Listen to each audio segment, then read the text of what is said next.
pela vida do pastor Alexandre e da pastora Débora, que são bênçãos em nossa vida, que vai estar ministrando lá semana que vem, dia 8 de março, na conferência Que Vem o Teu Reino. Eu gosto muito de quando Deus fala de uma forma muito forte e profunda em relação a alguns momentos da nossa vida. E eu queria falar com você sobre altar esta noite. O altar, ele é você sabe, isso aqui é um altar, não é? Estamos aqui, o palco transformado aqui num momento especial, isso aqui, sempre numa condição elevada. Sobre o altar que se realizavam ofertas e sacrifícios. A existência de um altar consagrado ao Senhor demonstra, como demonstrava lá atrás, uma dependência total do Senhor. O uso do altar, a ideia do altar, é a ideia de algo que traz organização e de importância para o culto. Você está aí, olhando agora para cá, entendendo que o Senhor vai falar com a gente, a casa está organizada, o princípio é esse. Velho Testamento, o altar, quando era erigido, levantado, ele precisava seguir alguns ritos para que ele fosse considerado para o Senhor. E não se oferecia nada para o Senhor diretamente no chão, a ideia de não contaminar o sacrifício com sujeira, com terra, e a ideia também de trazer organização. Não era de qualquer jeito, não era de qualquer forma. A construção de um altar, quando a gente olha no Velho Testamento, principalmente pelos patriarcas, nos traz assim a importância de ter a organização e a relevância que isso tem como uma forma de prestar um culto para o Senhor.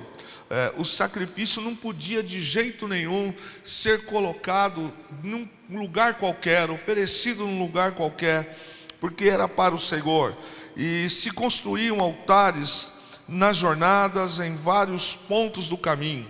Você vai ver Abraão, você vai ver Isaac, você vê Jacó, vários dos nossos irmãos do passado, que nas suas trajetórias, em alguns pontos, alguns momentos da jornada, eles construíam os seus altares.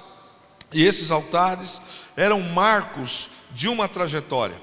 Eu acho isso tão fantástico, porque perdemos um pouco disso, não é? Não falando do altar aqui esta noite, da nossa igreja como tem, mas aquela questão pessoal, familiar, aquela questão ministerial de cada um, né? Cada família fazer o seu altar, cada família ter o seu momento. Eu não sei você, eu vinha pensando para cá, vindo para a igreja, e me lembrando do meu pai que partiu para o Senhor, agora 22 de dezembro, eu tenho algumas lembranças assim, ímpares do meu pai. Meu pai, ele chegava do trabalho, ele foi policial militar, e às vezes ele chegava em casa 3 da manhã, 4 da manhã, ele havia pego no serviço no dia anterior, às 15 horas, e sempre quando era aniversário dos nós, meus irmãos, em casa, além dos naturais, teve os agregados, e teve um tempo em casa que a gente olhou e falou, cara, tem 8 aqui já, e na verdade era só 3, mas é interessante que meu pai não deixava passar batido, irmãos. Ele trabalhava, eu não sei como que ele conseguia fazer, mas quando terminava o turno dele, os serviços, etc., ele chegava em casa e quando era aniversário de alguém de nós, meu pai acordava todo mundo, fosse 2:30, 3 da manhã, não tem mole, a gente acordava tudo meio remelento, esquisitão, né? E ele falava assim, levanta, vamos, o que foi? Vamos cantar parabéns para o seu irmão. Irmão, 3 da manhã, pensa, a gente acordava assim meio barro, meio tijolo, gosto de cabo de guarda-chuva na boca, e sentava todo mundo, parabéns, era um mistério danado.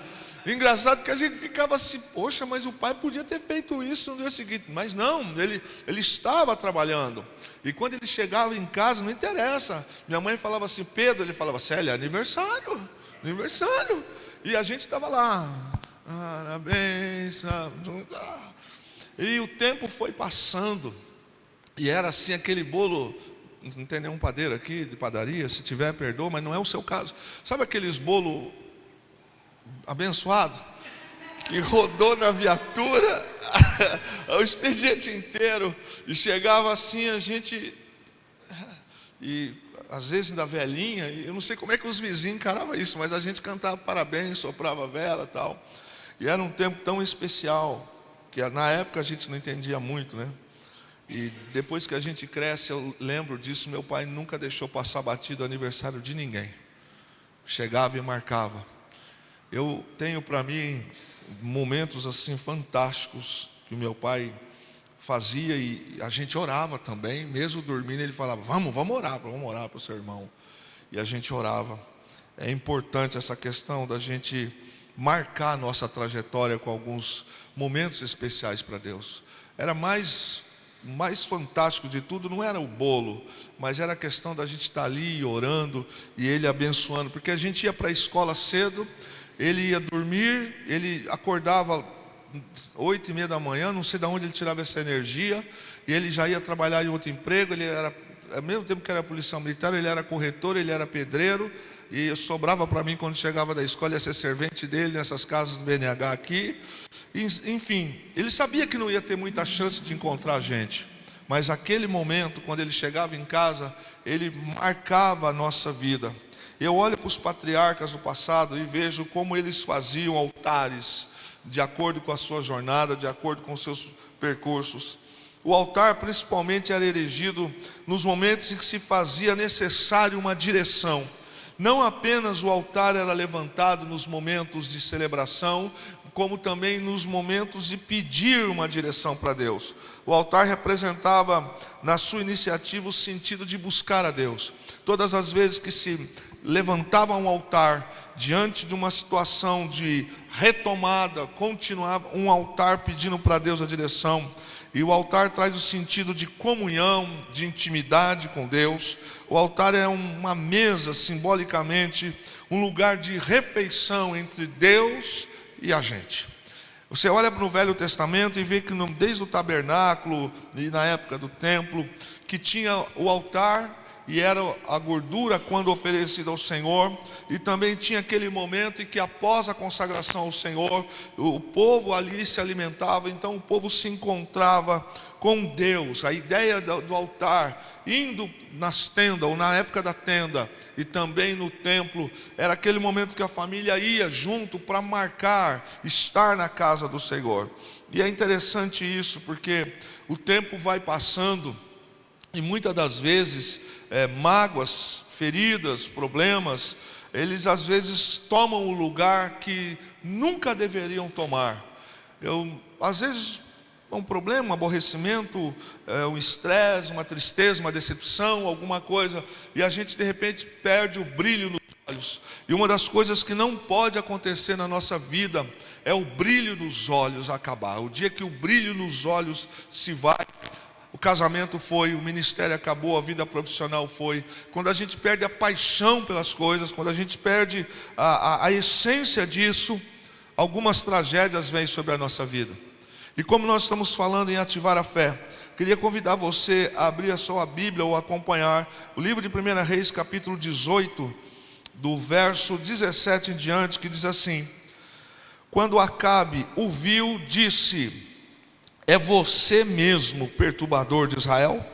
Não causei problema algum a Israel, respondeu Elias. O Senhor e sua família é que são os perturbadores, pois se recusaram a obedecer aos mandamentos do Senhor, e em vez disso, adoraram imagens de Baal. Agora, convoque todo Israel para encontrar-se comigo no Monte Carmelo. Além dos 450 profetas de Baal e os 400 profetas de Acera, que comem à mesa de Jezabel. Acabe convocou todo o povo de Israel e os profetas para se reunirem no Monte Carmelo. Elias se colocou diante do povo e disse: até quando ficarão oscilando de um lado para o outro? Se o Senhor é Deus, sigam-no, mas se Baal é Deus, então sigam Baal. O povo, contudo, ficou em silêncio. Então Elias lhes disse: sou o único que resta dos profetas do Senhor, mas Baal tem 450 profetas. Agora, tragam para cá 2 novilhos, que os profetas de Baal escolham um deles, Cortem o animal em pedaços e coloquem sobre a lenha do altar. Mas não ponham fogo na lenha. Eu prepararei o outro novilho e o colocarei sobre a lenha do altar, mas não porei fogo na lenha. Então invoquem o nome do Senhor seu Deus. E eu invocarei o nome do Senhor, o Deus que responder com fogo. Esse é o Deus verdadeiro. E todo o povo concordou. Então Elias disse aos profetas de Baal: comecem vocês, pois são muitos. Escolha um dos novilhos, preparem-no e invoquem o nome de seu Deus, mas não ponham fogo na lenha. Eles prepararam um dos novilhos e colocaram sobre o altar, invocaram o nome de Baal desde a manhã até o meio-dia e gritavam: ó Baal, responde-nos. Mas não houve resposta alguma e dançavam em volta do altar que haviam feito. Por volta do meio-dia, Elias começou a zombar deles. Vocês precisam gritar mais alto, dizia ele. Sem dúvida, ele é um Deus. Talvez esteja meditando ou ocupado em outro lugar. Ou talvez esteja viajando ou dormindo e precise ser acordado. Então gritaram mais alto e, como era seu costume, cortaram-se com facas e espadas até sangrarem. Agitaram-se em transe desde o meio-dia até a hora do sacrifício da tarde. Mas não houve sequer um som, nem resposta ou reação alguma. Então Elias disse ao povo: venham aqui. Todos se reuniram em volta dele enquanto ele consertava o altar do Senhor que havia sido derrubado. Pegou 12 pedras, uma para cada tribo dos filhos de Jacó, a quem o Senhor disse: teu nome será Israel. E com elas reconstruiu o altar em nome do Senhor. Depois cavou ao redor do altar uma valeta com capacidade suficiente para 12 litros de água. Empilhou lenha sobre o altar, cortou o novilho em pedaços e colocou os pedaços sobre a lenha. Em seguida ordenou: encham 4 jarras grandes com água, derramem a água sobre o holocausto e a lenha. Depois que fizeram isso, disse: façam a mesma coisa novamente. Quando terminaram, ele disse: agora façam a mesma pela terceira vez. Eles seguiram sua instrução e a água corria ao redor do altar e encheu a valeta. Na hora costumeira de oferecer o sacrifício à tarde, o profeta Elias se aproximou do altar e orou: ó Senhor, Deus de Abraão, Isaque e Jacó, prova hoje que és Deus em Israel e que eu sou teu servo. Prova que fiz tudo isso por ordem tua. Ó Senhor, responde-me. Que este povo saiba que tu, ó Senhor, és o verdadeiro Deus e estás buscando o povo de volta para ti. No mesmo instante, fogo do Senhor desceu do céu e queimou o novilho, a madeira, as pedras e o chão, e secou até a água da valeta. Quando o povo viu isso, todos se prostraram com o rosto no chão e gritaram: o Senhor é Deus, sim, o Senhor é Deus. Interessante que a vida em Israel, a presença de Jezabel, a presença de Acabe, começou ali a gerar, mudar a vida da nação. O pecado entrou, a idolatria entrou, e desde Jeroboão já não se falava muito Israel e Judá. De repente 10 tribos de um lado, 2 do outro, e o povo estava dividido.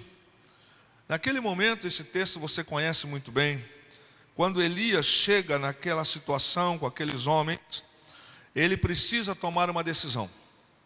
Deus o orientou e ele tomou também uma decisão.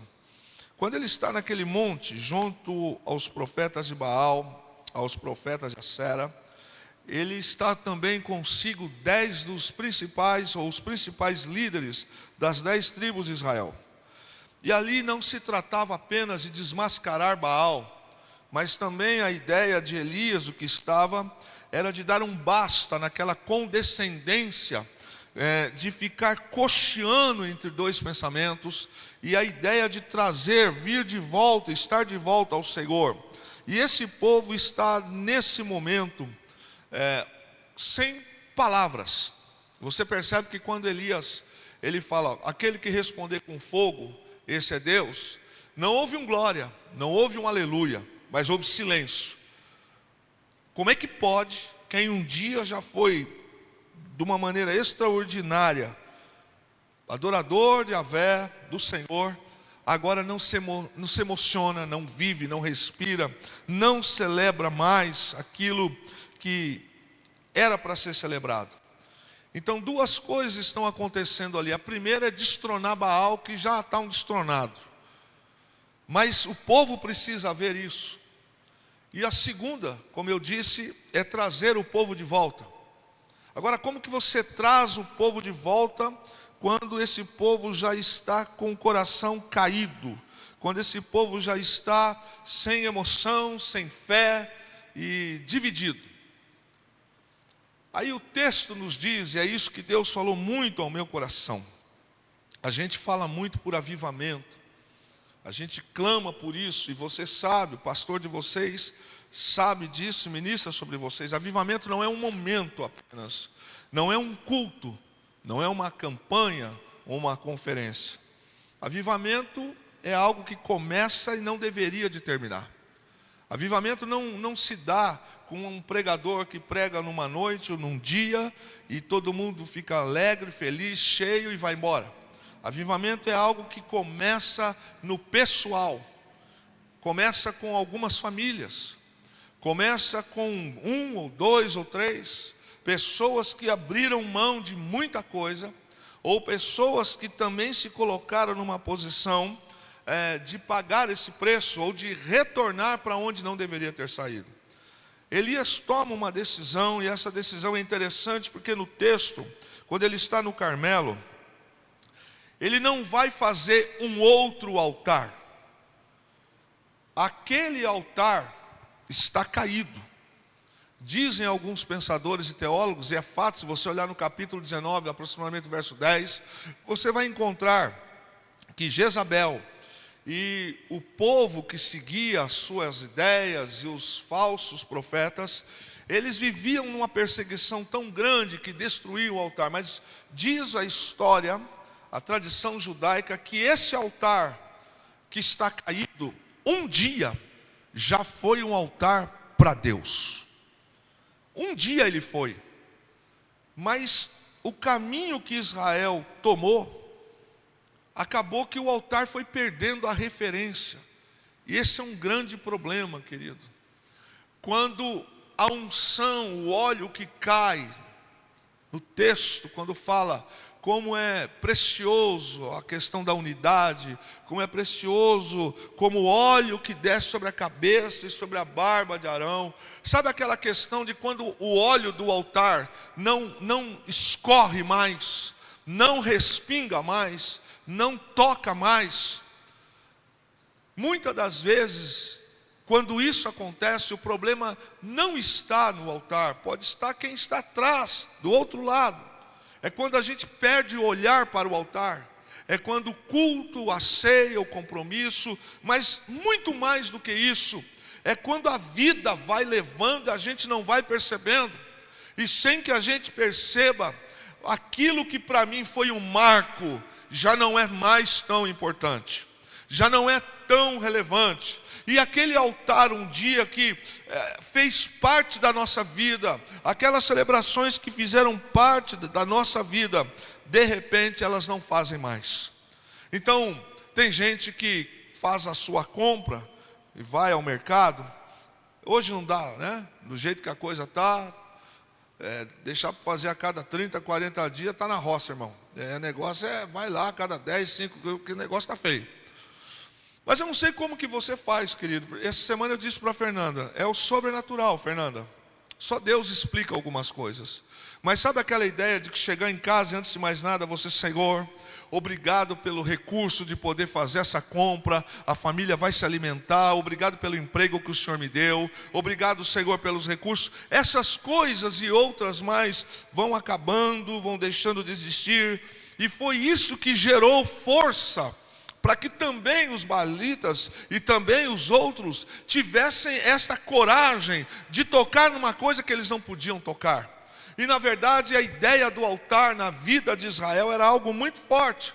Só que quando Elias está com eles ali, ele olha o altar quebrado. E o altar está quebrado por falta de uso. Ele caiu em total situação de desuso. E duas coisas me chamaram a atenção nesse texto para nós. Você olha para o texto e vê que provavelmente o altar que estava derrubado, ele estava com pedras que estavam derrubadas, não estavam mais na posição para altar, e essas pedras estavam também espalhadas. Então, aquilo que um dia foi símbolo da presença de Deus, aquilo que um dia foi local de se entregar os sacrifícios ao Senhor, agora está esparramado, agora está derrubado. E sabe o que incomoda? É que apesar de tudo isso estar acontecendo, ninguém percebeu que isso era importante. Outras coisas foram tomando lugar, outras coisas foram entrando, e de repente o altar não está mais em pé. A primeira coisa que Elias faz, você conhece a história, ele pega aquelas pedras que estavam totalmente derrubadas e elas estavam espalhadas, e ele as coloca novamente no lugar. Ele não seguiu, talvez, a gente olhando para o texto e olha lá em Êxodo, qual era o critério para se fazer o altar. Então aquela mesma prática daquele altar que foi derrubado estava ali. Acontece que as pessoas não olhavam mais para o altar como o local do sacrifício e da adoração ao Senhor. E Acabe foi deitando e rolando sobre isso. Porque as 12 pedras, você sabe, as 12 tribos de Israel, a unidade, Deus continuava sendo o Deus da nação. Deus não estava feliz com o que eles estavam vivendo. E a ideia daquelas 12 pedras e a ideia de reconstruir, justamente era a ideia de renovar, era a ideia de trazer aliança novamente. Essa era a ideia que estava no coração de Elias, e Deus estava nesse negócio. E aí, querido, eu queria falar com você sobre isto, sobre quando você e eu somos muitas das vezes sacudidos por coisas, comportamentos que você não tem culpa, que a gente nem esperava. Situações que vão nos levando, e o cotidiano é perigoso. Eu entendo que quando a gente vem para o culto e a gente vem sem paixão, não que a gente esteja bem todo dia, mas quando a gente vem sem paixão, tem alguma coisa que não está batendo mais. Não é questão de ter 4 ou ter 400 na igreja. Para quem eu vou prestar o culto? É a ideia de quando eu me levanto, é a ideia de quando eu vou para o trabalho, é a ideia daquilo que a gente vai fazendo dia a dia. E a gente não pontua mais Deus no seu devido lugar, mas a gente ainda se reúne. E o texto nos mostra que essa questão de altar, ela tem para nós algo muito interessante. Porque se a gente quer construir um altar só com aquilo que é fácil, então, meu irmão, não vai dar certo. Porque as pedras mais difíceis, as situações mais difíceis, são aquelas que são as melhores para a gente construir o altar. Eu não gostaria de passar por algumas coisas na vida, você também não. Mas como é que eu reajo diante de algumas situações que Deus permite a gente passar? Eu sento e choro, lamento, ou eu continuo olhando e entendendo que Deus está no controle de todas as coisas? Eu só canto, eu só faço festa quando está com a grana sobrando, quando a saúde está bem, aí eu construo o altar. Mas a gente olha para Ana, que não tinha filho, e ela vivia uma vida totalmente atribulada por Penina. De ano em ano, mesmo não estando bem, ela estava dentro do tabernáculo, ali em Siló, ela estava espiritualmente no seu altar para o Senhor. Ela não tinha nem fome, ela não tinha nem... Se você olhar para o natural, para que ir celebrar ao Senhor quando Penina tem e ela não tem? Mas o segredo de algumas coisas está nisso. É que Ana consegue marcar a sua vida, a sua estrutura, não deixando que o seu altar, a sua intimidade com Deus, seja afetado pelo externo. E é perigoso isso, querido, porque o diabo não precisa de muita coisa para nos tirar da visão do altar. Basta ele nos distrair. Se ele nos distrair, ele já logrou êxito. Não é questão de enfermidade, não é questão de desemprego, é nos distrair. É quando a gente já não tem mais o brilho nos olhos pelo altar. Aí a gente começa a se reunir, a gente se encontra, mas a gente já não tem mais aquela visão do altar. Sabe, aquela questão de, primeiro, eu preciso me organizar, porque se não for assim, Deus não recebe. Segundo, o sacrifício não pode ser sobre sujeira, não pode ser sobre qualquer coisa. Eu preciso marcar as coisas para Deus, entender que as coisas de Deus são especiais, independente do que eu estou vivendo. Porque Deus vai responder. Eu não sei se você acredita, se você vai dar um glória a Deus por isso, mas é a palavra que Deus me trouxe. Deus está por esses dias a responder a oração deste lugar de uma forma que você vai se surpreender, querido. Não é a questão do número, não é a questão de alguns efeitos, mas é a questão de como está o altar. Porque, queridos, presta atenção, Israel foi deixando que algumas coisas tirasse o brilho disso. Você se lembra que eu disse do meu pai agora há pouco? É quando a gente não celebra mais. Quem é que disse que para Deus 10, 15, 30, ou a conta está sobrando, que Deus está nesse negócio? Não! Deus também está nos momentos em que a gente olha e não vê ninguém do lado, mas Ele está ali do nosso lado, Ele continua do nosso lado. É a gente que perdeu a visão do altar, é a gente que parou e não entende mais. Querida, eu não sei você, mas tem dias que eu vou para a igreja, sim, sem vontade. Tem dias em que a vontade de chorar por algumas situações, por algumas coisas, você fala, Deus, como assim? Mas você precisa ir. Então tem dia que a gente vem, tem dia que a gente chega, você não está bem, mas a gente precisa entender uma coisa: para quem eu estou prestando culto? Pode ser que como eu, você muitas das vezes celebra a Deus em lágrimas, mas você está diante do altar. Você pegou pedra por pedra, você organizou, saiu de casa, tomou um banho, colocou uma roupa legal, ou veio do trabalho correndo, mas um propósito você tem: eu vou prestar um culto para o Senhor, Rei dos Reis. É interessante que se nós quisermos fazer apenas o que é fácil, nós não podemos esperar os melhores resultados. Construir altar com coisa fácil não vale. Não vale. A gente já tem um inimigo declarado sobre a nossa vida. É aí, irmãos, que a coisa vai frustrar o adversário. É quando eu não posso. É quando eu não estou afim.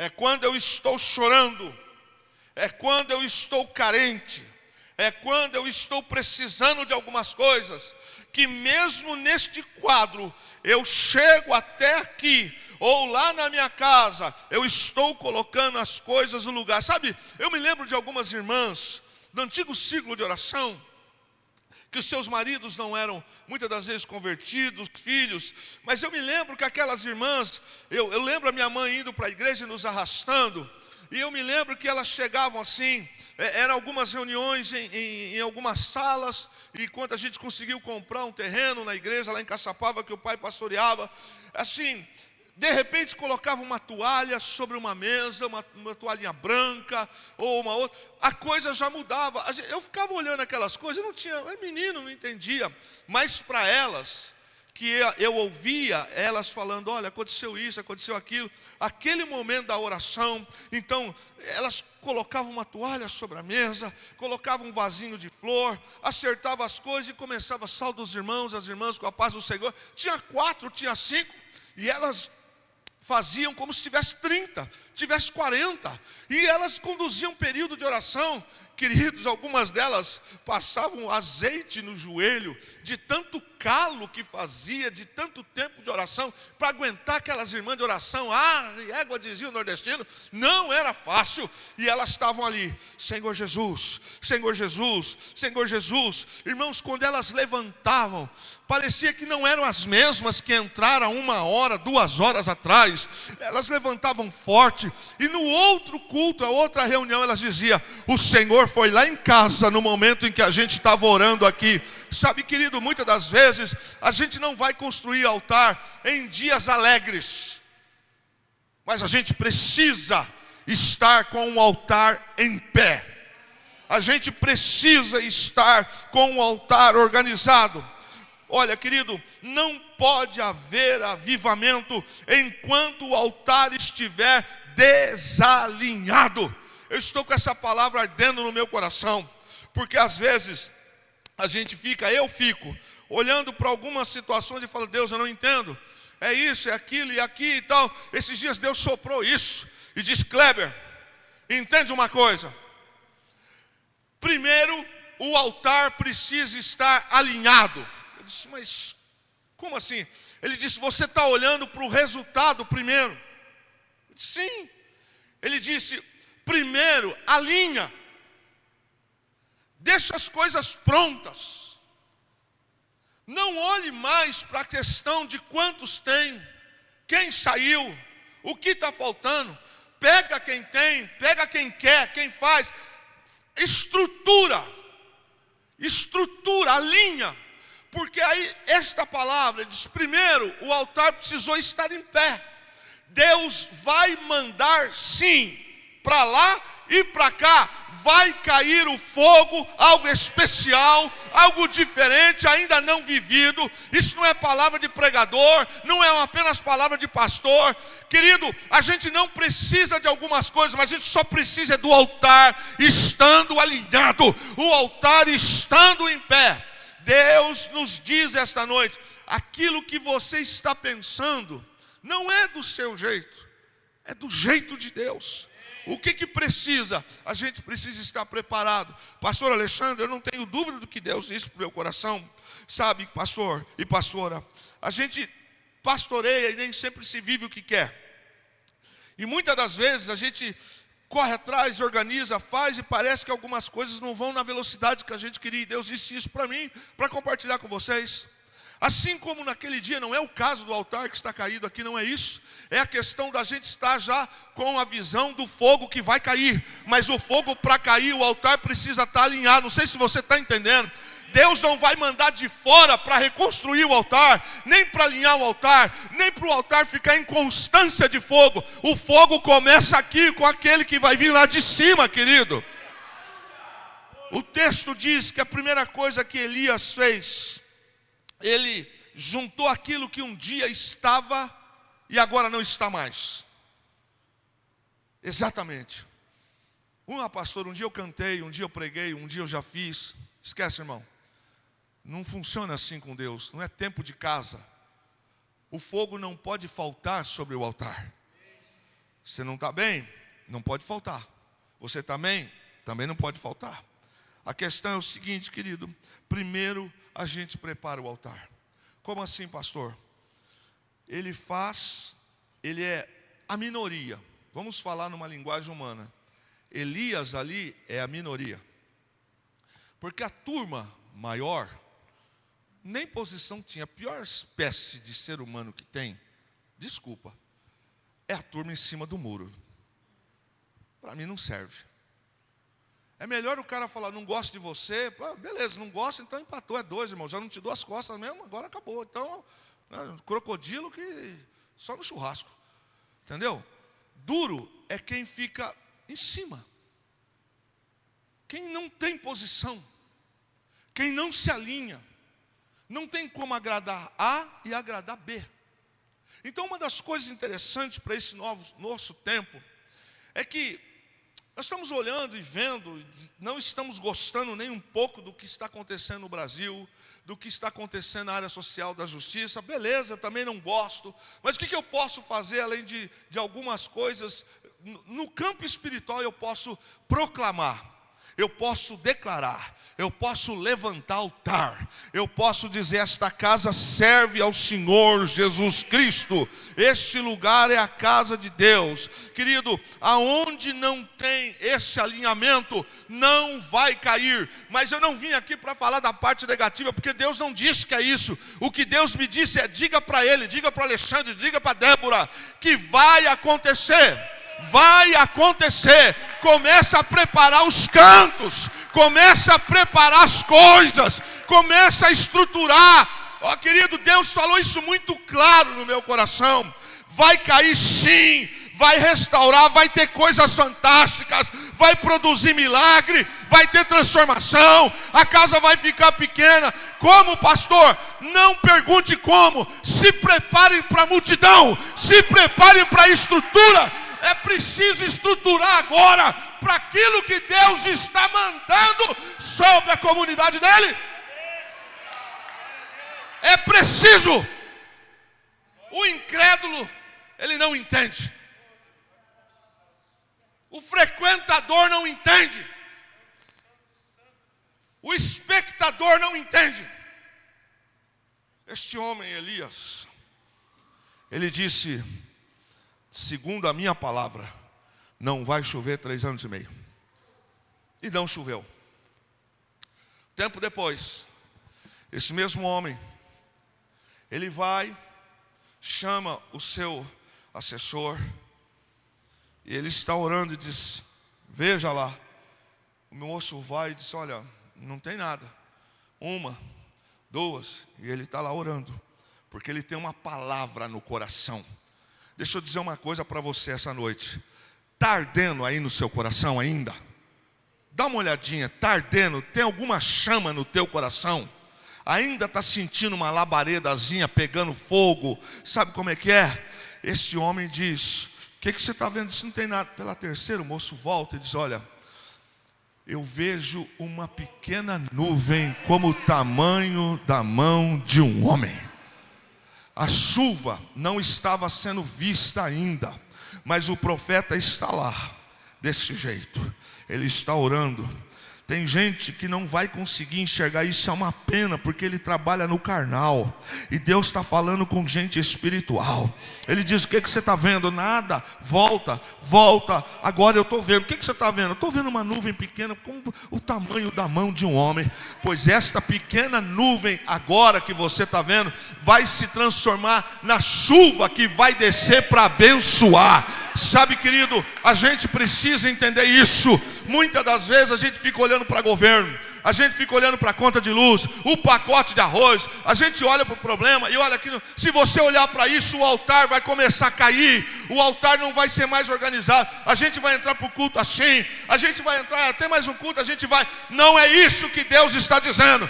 A igreja é do Senhor Jesus. Vocês carregam na placa desta igreja comunidade dele, nele. Ele está aqui neste lugar, ele habita também neste lugar. Então façamos jus aquilo que está lá fora, comunidade nele. Então nós vamos trabalhar como uma comunidade de servos unidos. Vamos juntar as nossas forças, vamos juntar as pedras, vamos ser mais, vamos fazer mais. Por quê? Porque o fogo vai cair. Vai cair.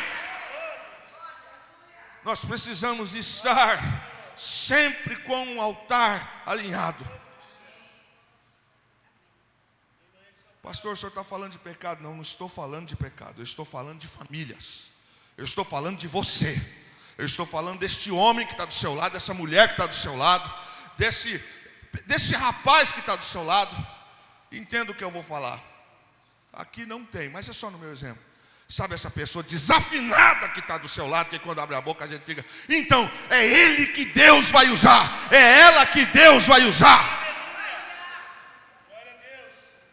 Pastor, a gente está precisando disso, precisando daquilo. Não, irmão, não é essa palavra que eu venho aqui essa noite trazer.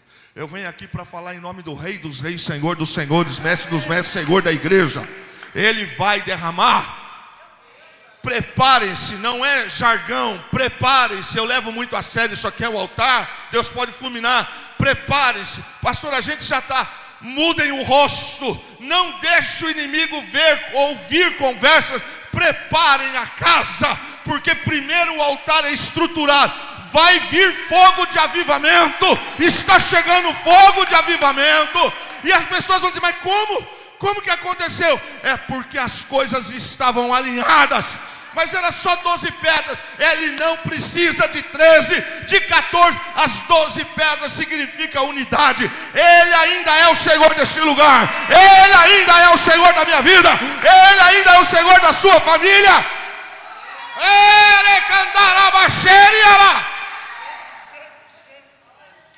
O nome é comunidade nele. Tudo é para ele, a glória é para ele. Entrei aqui, aleluia, aleluia, glória a Deus. Eu não estou vendo, você não está vendo, porque você não está colocando no altar. Derrama o teu sacrifício no altar. Eu não esperava na minha vida de ter que fazer eu mesmo 2 velórios para o meu pai. O pastor Alexandre esteve lá.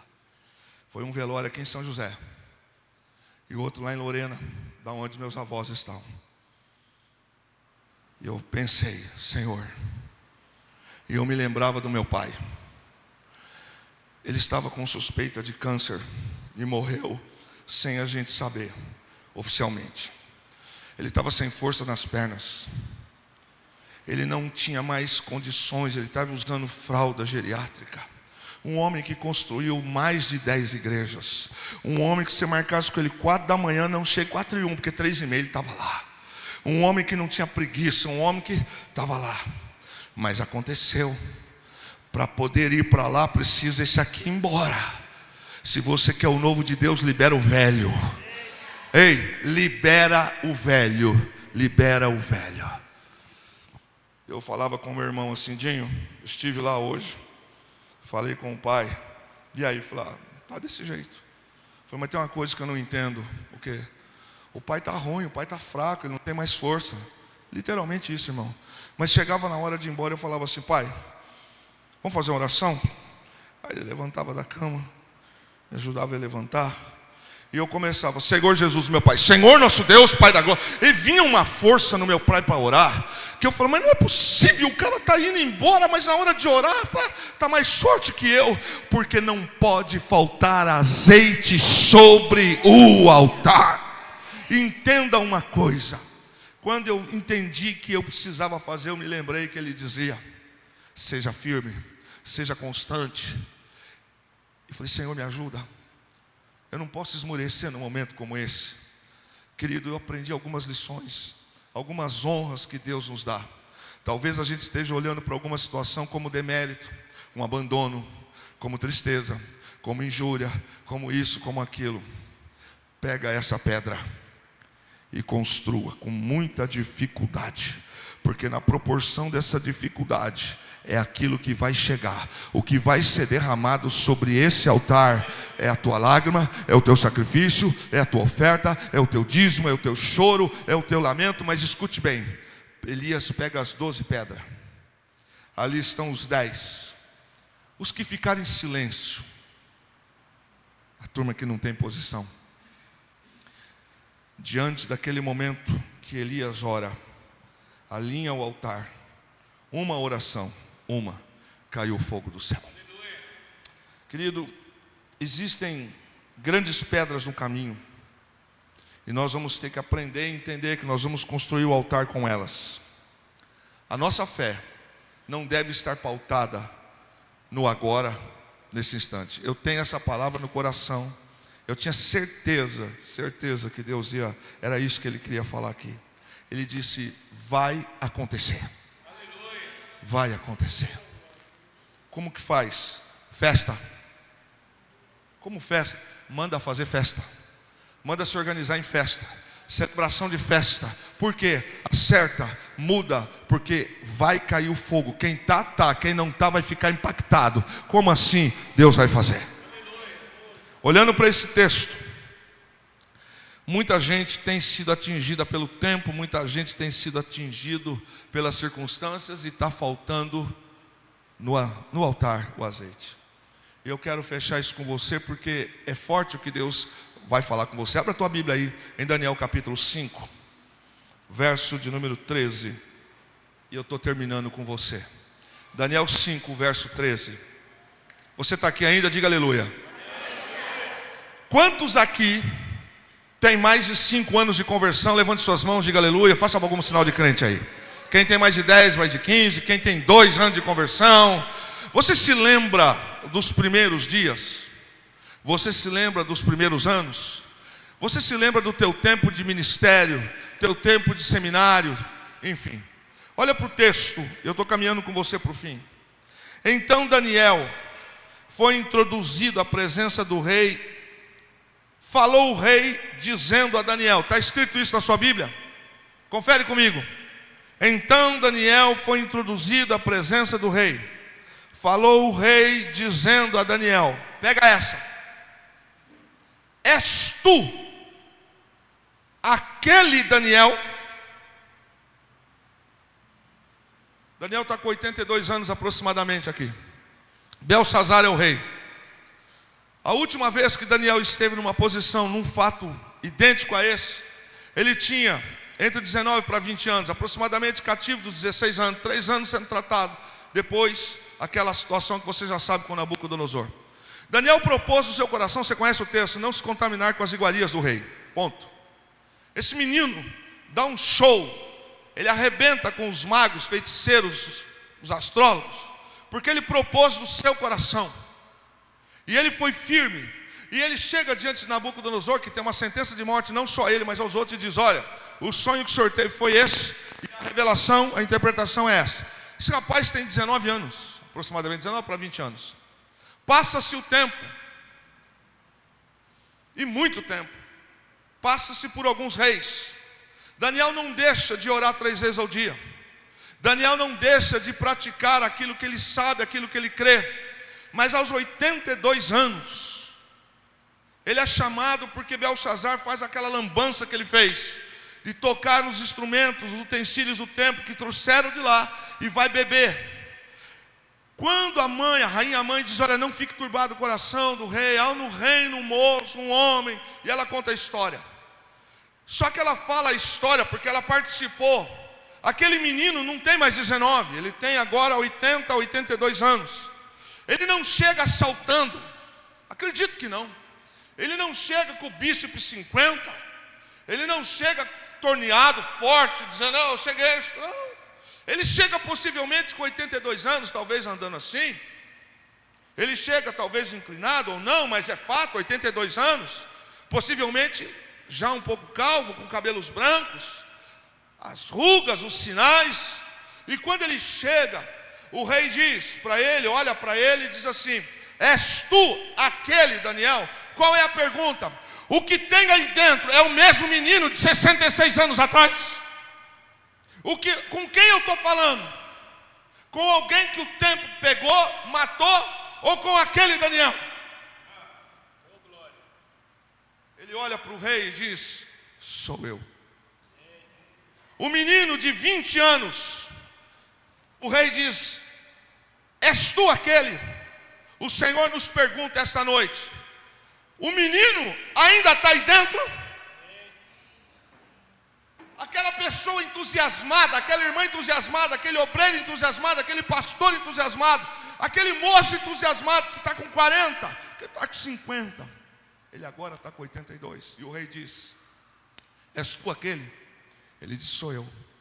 O rei fala para ele: se você fizer isso, eu vou te dar ouro, eu vou te dar isso, eu vou te dar... Ele, 82 anos, Babilônia não entrou no coração dele, a terra não entrou no coração. Olha a resposta de Daniel com 82 anos: os teus presentes você dê para quem você quiser, eu não quero. Em 66 anos, dos 19 ao 20 agora, Daniel não se permitiu mudar aqui, ó. Ele continuou sendo adorador. Ele continuou guardando o seu relacionamento. Ele diz: eu vou falar o que Deus fala. E ele diz, não tem medo. Ele fala a sentença. Ele não fica curvado por causa de uma situação. Ele fala o que ele tem que falar, mas ele não aceita os presentes. Ele não aceita um status, porque o que está dentro de Daniel, Babilônia não levou, o tempo não levou, a idade não levou, a ameaça não levou, calúnia não levou, abandono não levou, decepção não levou. A pergunta do rei para ele é: és tu aquele Daniel? O Senhor nos pergunta esta noite: você ainda acende fogo no altar? Você não entendeu, querido? Você ainda é o mesmo? O texto diz que Elias lança, acerta e só faz uma oração, e o fogo desce. Prepare a casa, prepare as canções dentro de casa. Você não está entendendo? Prepara, irmão, prepara. Começa a preparar as novas coreografias. Começa a se preparar para as celebrações. Como, pastor? Ao entrar, você é consequência do que vive lá. Ao chegar aqui, querido, levante a cabeça, entenda. O Senhor está trazendo novo, está trazendo tempo, está trazendo as novidades. Primeiro, estrutura. Deus não pode mandar uma multidão com gente curvada. Deus não pode fazer algumas coisas com gente que só vive aqui. A palavra de Deus para mim e para você é: chegou o tempo. Alinha e deixa a mesma resposta que Daniel deu para Belsazar. Eu ainda sou crente, eu ainda temo ao Senhor. Você ainda levanta de madrugada para orar com... Sim, eu levanto. Você ainda vai para a igreja no meio de semana? Sim, eu vou. Você ainda vai para as campanhas? Sim, eu vou. Você ainda trabalha na igreja? Sim, eu trabalho. Você ainda está com aqueles problemas? Sim, eu estou. Mas aquele que está aí dentro é o mesmo? Sim, é o mesmo. De 20 anos atrás, de 15 anos atrás. Aquele que estava lá no seminário, aquela que um dia estava lá no quarto, aquele que morava em um cômodo, aquele que hoje está na casa grande, está falando com o mesmo. É com o mesmo. Deus vai usar você. Esta noite as coisas começam a mudar. Esse tempo chegou, querido, entenda isso. Primeiro o altar. Pastor, com quem? É com as pedras que tem. Não é com as pedras de longe, são com as pedras que estão aqui. É alinhamento. Prepare-se, comunidade nele. Chegou o tempo de Deus de fazer coisas que a gente ainda não viveu neste lugar. Eu vou estar aqui, eu vou celebrar com vocês, eu vou estar aqui porque eu gosto de festa. Nós ainda vamos marcar alguns cultos com bexiga, com celebração, como aconteceu, porque o Senhor se agradou do altar. Deus abençoe a sua vida.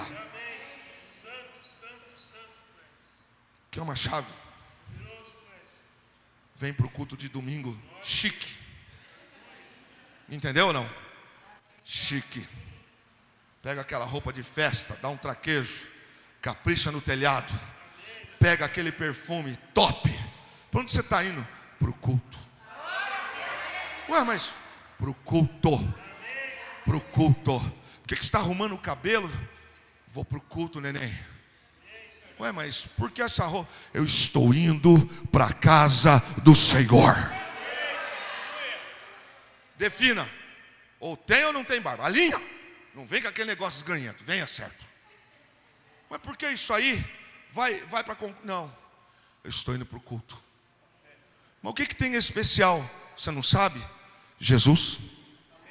Ele vai estar lá. E na hora que estiver começando a adorar aqui, prepare-se. Lembre-se, só quem é espiritual pegou. Lembre-se, algumas coisas começam a mudar. A atmosfera, Deus sopra sobre essa casa que é dele. Eu vou dizer e vou terminar. Esta casa é dele, o povo é dele, o altar é dele, a honra é dele, os instrumentos são dele, a unção é dele, o sacerdócio é dele. Só marca. E no culto semanal, ué, mas eu vou do mesmo jeito, eu vou traquejado, eu vou alinhado, por quê? Porque eu estou indo, eu quero dar o meu melhor nesse culto, o meu melhor. Cada culto é um culto diferente, cada reunião é uma reunião diferente. Entenda isso, o alinhamento primeiro e o fogo desce. Deus abençoe sua vida, Deus te guarde, Deus te prospere, me chamem para a festa.